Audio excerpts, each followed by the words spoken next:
Alright, let's begin. Today we're going to go over fuzzing and dynamic testing and many of the topics in this field. This is a good quote for this lecture, that any sufficiently advanced bug is indistinguishable from a feature. And that's from James Whitaker's exploratory software testing book, which is pretty useful. And for the outline of this lecture, we're going to go over bugs, we're going to go over testing, we're going to go over fuzzing and what it is, and some theory behind it, and then the basics of dynamic testing, more fuzzing topics, and taint analysis, and recent publications in the field. So there are two types of testing in general. General testing, which is regression testing, testing of features based in the spec, and tests written by developers. And then there's random testing, and fuzzing is a subset of random testing. Although fuzzing should not be called just throwing random stuff at something, it's throwing specific things at an application to test it, and we'll get into that. So once you've developed a piece of software, how do you verify that the software performs its features correctly? And no unintended side effects are there? Well, that takes testing. And one of the challenges of testing is verifying that the software performed correctly for all the given tests, that there are all the right outputs, and that there are all the right or none of the side effects that you don't want.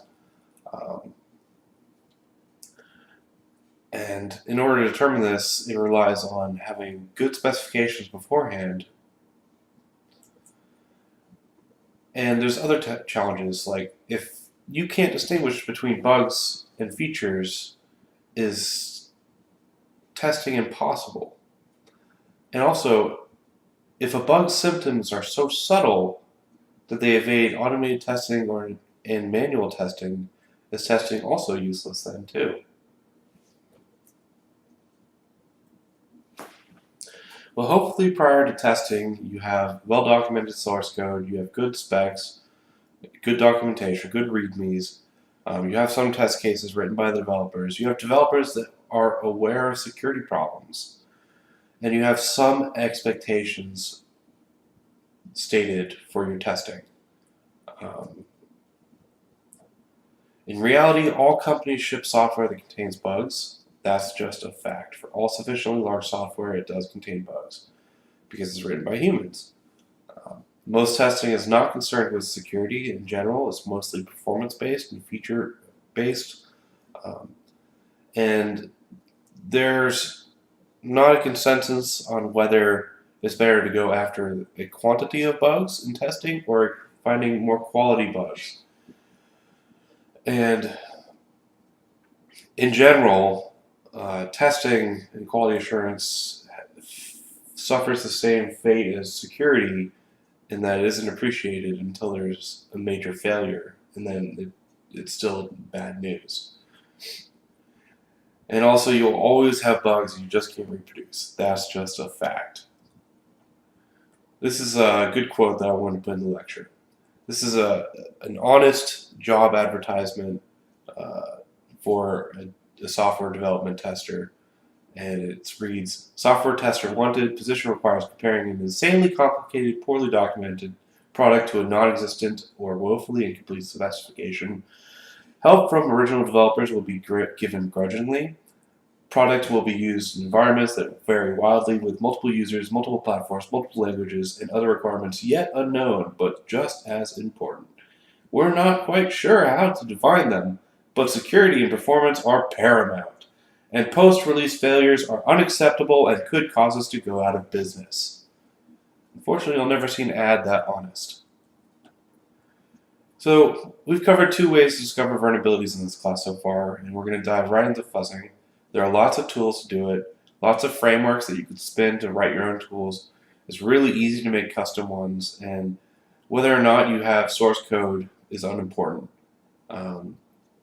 But you do have to have access to the binary. So that last point, I guess, is incorrect.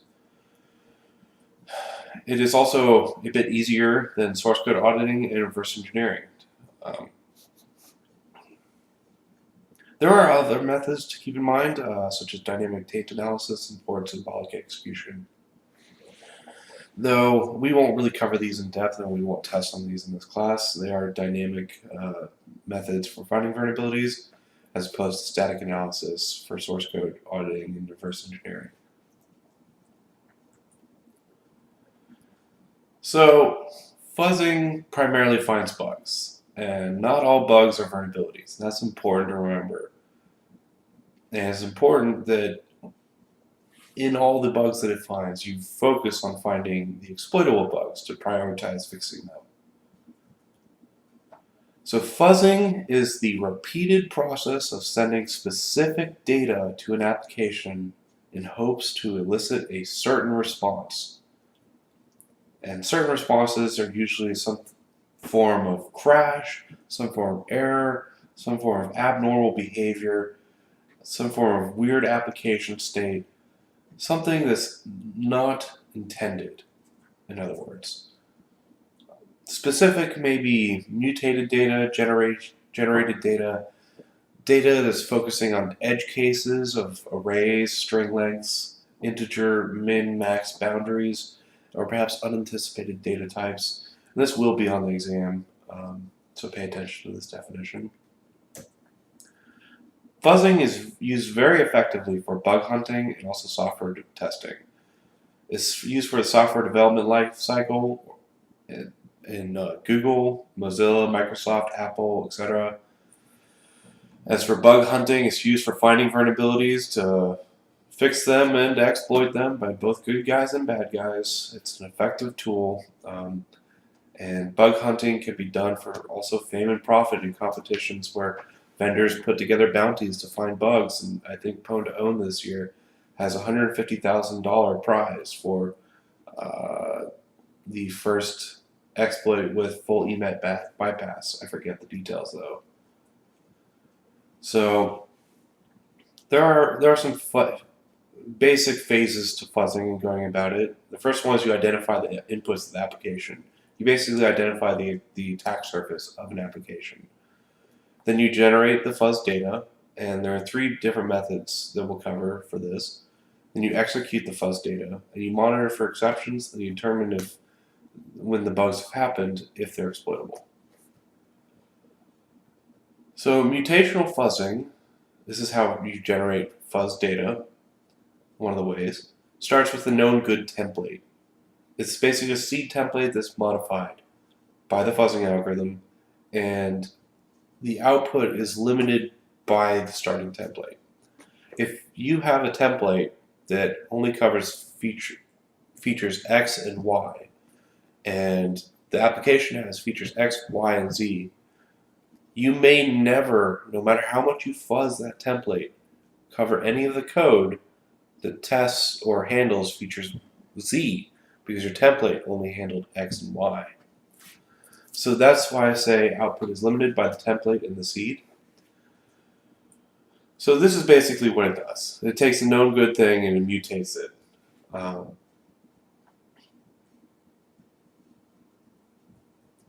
So generational fuzzing is the next way we're going to cover. It's capable of building the data sent to it based on the model that developers constructed.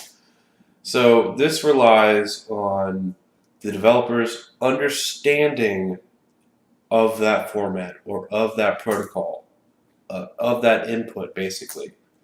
So it is important to note that for each input, there are infinite unaccepted inputs to that. And for each program, there are infinite unaccepted inputs to it. So it's important to get it precisely right when you're doing generational fuzzing. Understand the spec.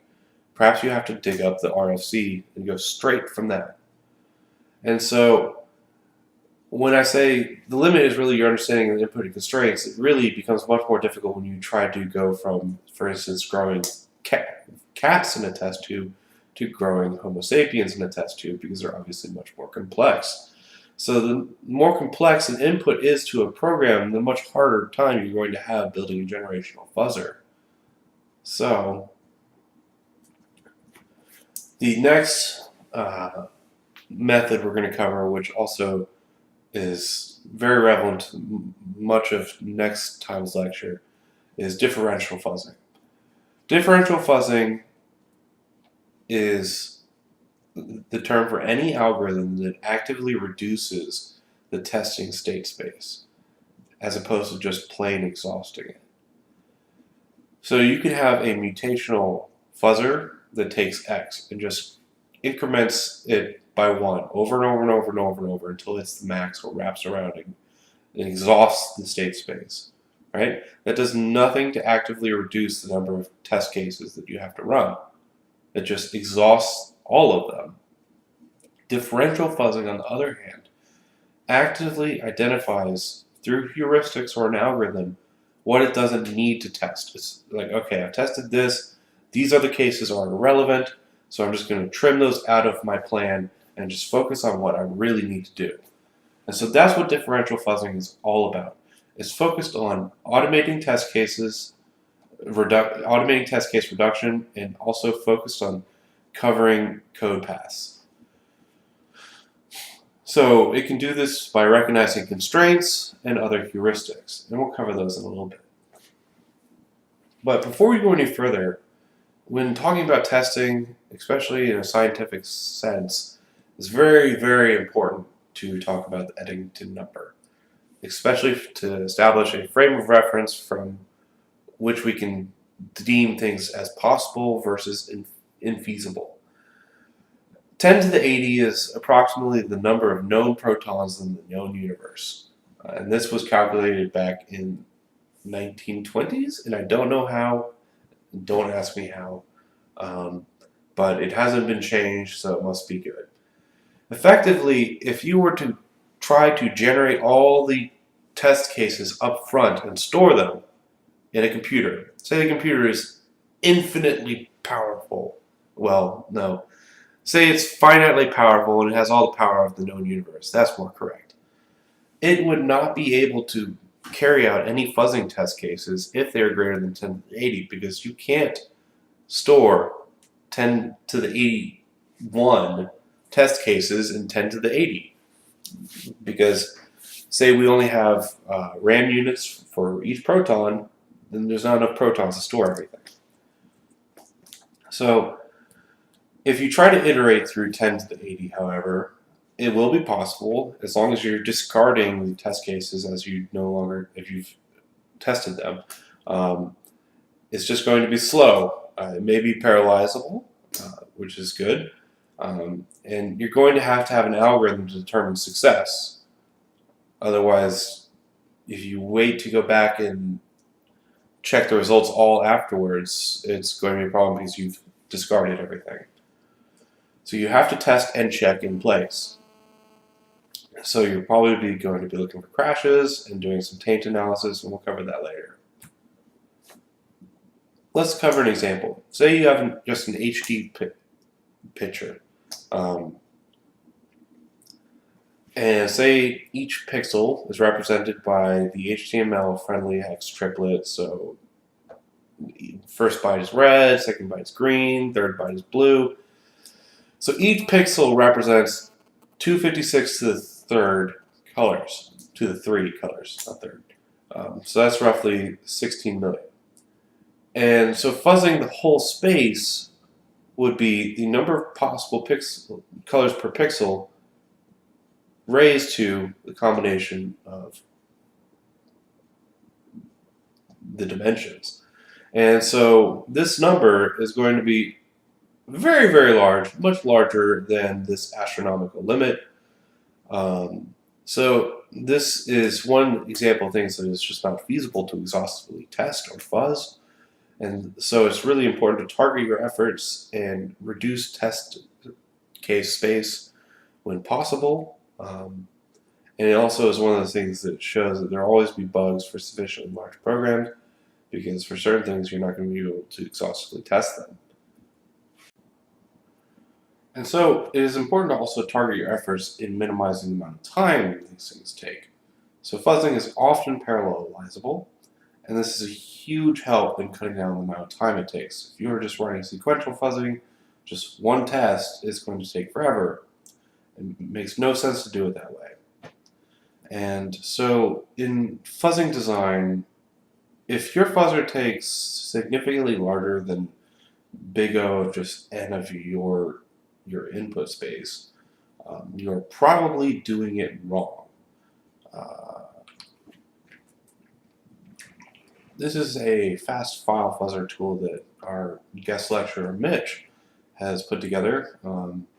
It's a Python-based tool. It uses mutational-based fuzzing and uses PyDebug to monitor for signals of interest in the target application. It has a client-server architecture that allows any number of clients to connect to the server and start doing fuzzing in a parallel fashion. And each client handles some portion of the fuzzing job in order to do that. So it can distribute fuzzing in a cloud-like fashion and split up a set of all the things to fuzz over among each client, and then, as I said, run them in parallel. So to recap, the three ways that we've covered to generate fuzz data are mutational-based fuzzing, generational, and differential-based fuzzing.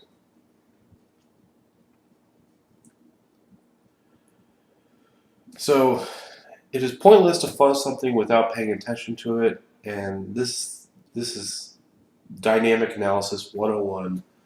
You have to have some sort of test harness for what you're testing. So there are two types of testing, white box and black box testing in general.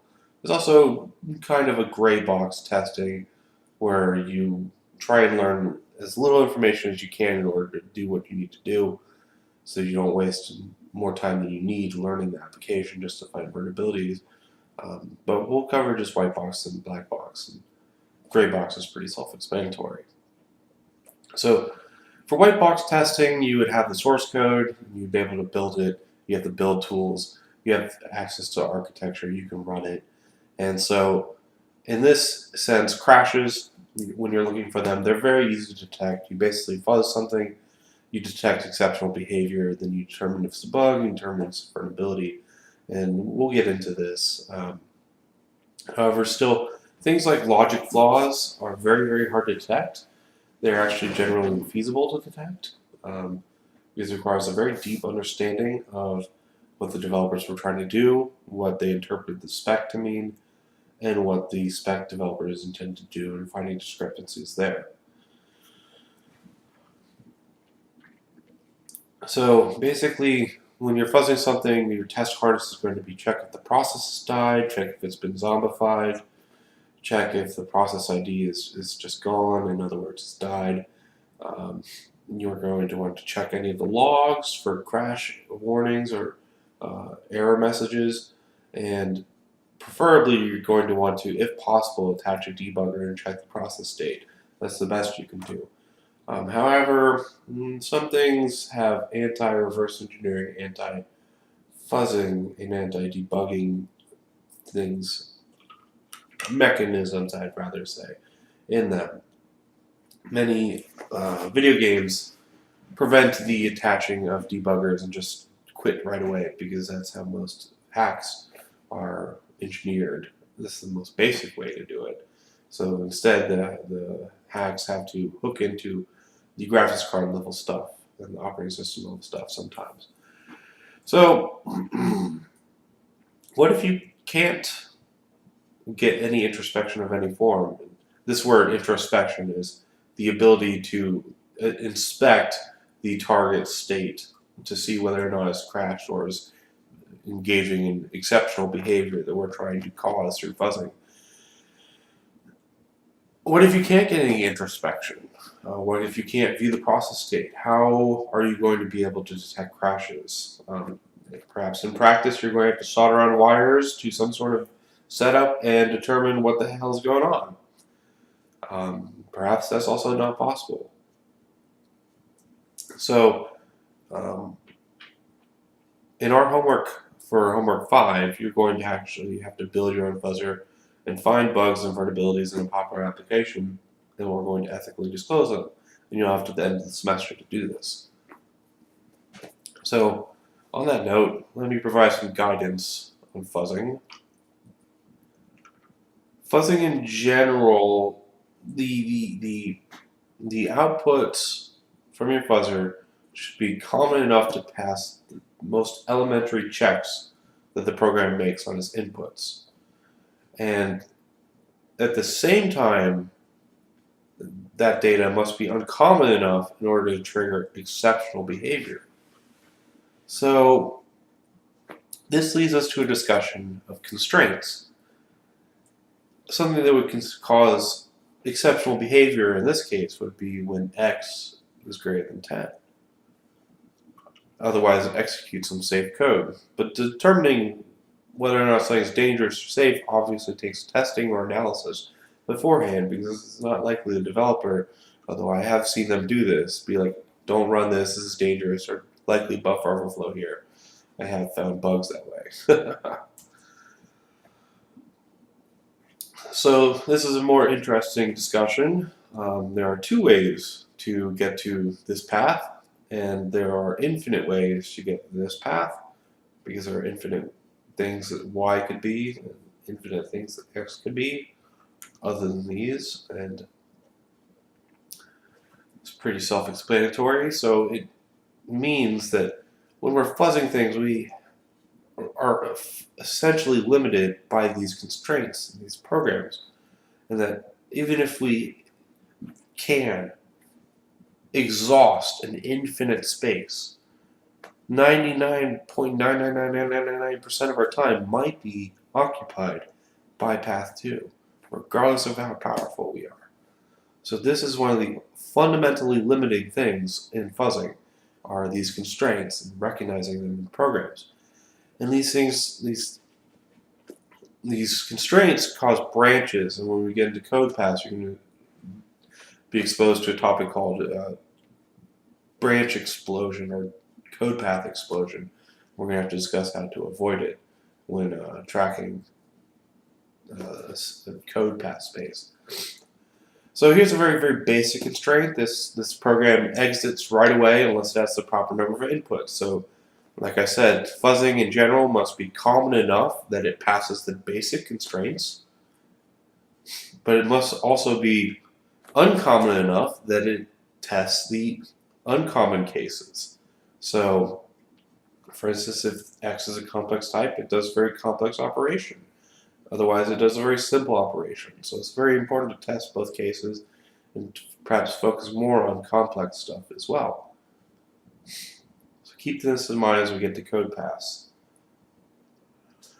So another thing to be aware of is, remember in the heap unlinking algorithm, there's this bit, the least significant bit is not used because the size of the chunks are always even. So they decided to pack that value and use the bit for something else. Well, bit packing is very, very frequently done at very low level code. And so this kind of constraint often is used for very low level stuff, for stuff that's important, for stuff that if it were to go wrong, a lot of bad stuff would happen. So bitwise precision is something to be very aware of. And so let's talk about the different types of targets and goals in just a broad manner. Environment variables in Linux and Windows are things that are to be aware of. They control where your home directory is when you try to go there. They control where your current directory is. They control what your process name is. They control what your user shell is. They control all sorts of different things that coordinate launching other processes. Other things to, on the flip side, in network land, there are flags and protocols, positional arguments, things that you want to flip, the IP addresses, the protocol flags themselves, the length of the packet specifier, the CRC, the checksum, and then there's file formats that you want to fuzz. Web applications basically are fuzzable, and so on and so on. All sorts of things are fuzzable. And so an attacker's goals are really to corrupt the code logic, to achieve arbitrary code execution, or perhaps to escalate their privileges, perhaps to spawn a shell. And we could talk about that all day long, but we'll get that stuff later, and exploitation later. And it best behooves us to focus our efforts on 5 general properties that are useful to test. And these 5 are going to be on the exam. And first one is the application inputs, the states of the application, the code path in the application, the user data that the application might handle, and the environment that the application runs in. So it is usually insufficient to just test one at a time. Usually bugs manifest when a number of these are tested together. For instance, a web page. Say the add and delete users page is only available to the admin. Well, testing this and seeing the other ways that this might be available would be fuzzing code paths for the add delete users while also testing the state. So it might be useful to fuzz the flags and values in the cookie to manipulate the state while accessing this web page, which is the code path. So just-in-time compilation and execution heavily depends on the global search engine state. Global engine state, I'm sorry. And so that's a combination of state and code paths as well. And protocols, usually stateful protocols have some sort of state machine. And so it is useful to test them by getting it to a specific state and then sending it unusual state change packets to perhaps trigger an anomalous state change, and then seeing what you're able to do from there. So we've covered integer min, max, and boundaries, and unsigned ones, and other atomic values are practically infinite. And it's obviously very useful to test the min-max values and their edge cases. And yeah, for integer values, we've covered this. It's especially useful to test anything going into malloc and testing the edge cases, because there may be a +1 to account for a null terminator. So if you manage to get it to the signed integer max, you may be able to do weird things. So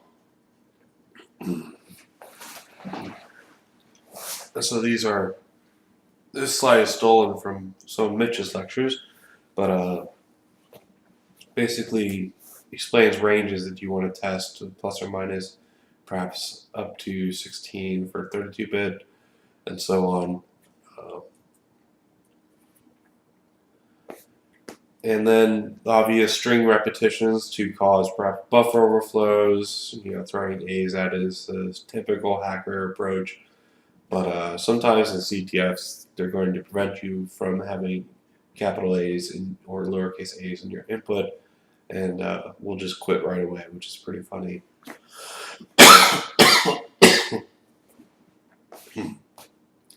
Then more useful is fuzzing delimiters. So in like spreadsheets, CSVs, maybe the delimiter is a comma. And so you may be able to fuzz whatever's parsing it by throwing an abnormal amount of commas at it and triggering exceptional behavior, and then perhaps varying the length of the strings that are separated by the delimiters, or increasing the frequency of the delimiter may cause exceptional behavior. And may cause the application to parse the data in a different manner, which leads to discussion on SQL injection, which we'll get to later. And also cross-site scripting and other web-style attacks. We've covered format strings, so it's useful sometimes to fuzz them when you're dealing with C and C++ applications. And as I said, the %s dereferences a stack value, and %n writes to a pointer, which is yet another dereference. And when fuzzing format strings, the longer is usually better, because eventually enough dereferences, you're going to dereference something that's all zeros on the stack, and that's going to cause a seg fault, and that's going to cause a good test case to analyze for later to determine whether or not there's a vulnerability. Which there likely is. Fuzzing character translations. UTF-16, UTF-8 are very different, but they are often treated the same, and sometimes there can be vulnerabilities when they're done that way, especially with, as we've discussed, wide character formats and how those affect strings and how they're used. So, for instance, there are some also special modifiers in UTF-16. Oh, I freaking hate this. Alright. And so all these special symbols you see above and below are actually caused only by these extra characters. And so there's only two characters here, U and S. So U is here and S is there, and everything after this is enabled by these special character modifiers. So I believe CD, the byte CD, denotes that whatever follows this goes below, and CC denotes that whatever follows this goes above, and in alternating patterns it can be done almost ad nauseum. And so that might be an interesting way to pack shellcode into a string, if possible. However, CC is the trap instruction.